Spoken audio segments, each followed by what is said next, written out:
Ini kita langgar dekat 1Q Teberau lah. Kita pergi kat Teberau. Kalau di mana berada, kita layan snooker dulu. Ini hobi kita. Hobi. So kita tengok Fatih punya bola. Makan.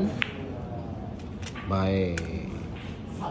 Snooker ni dia sebenarnya lebih kepada macam tactical training, tactical playing, macam kita main chess, main catur. Jadi kena berfikir ya. Kalah dengan Dragon 5 poin je beza. Malah tak repeat bagi one repeat dulu. Kita repeat di lain hari sambil kita training. Okey, malam ni kita pergi ke Taman Austin kat Johor pula. Kita nak pergi snooker lagi. Jom. Okay, kita dekat So Q Enterprise. Tengok sini pula. Jom kita. Okey, ini kita try pula dekat sini.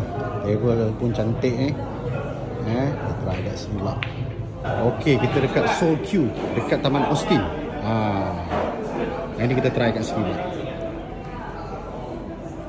Training make perfect.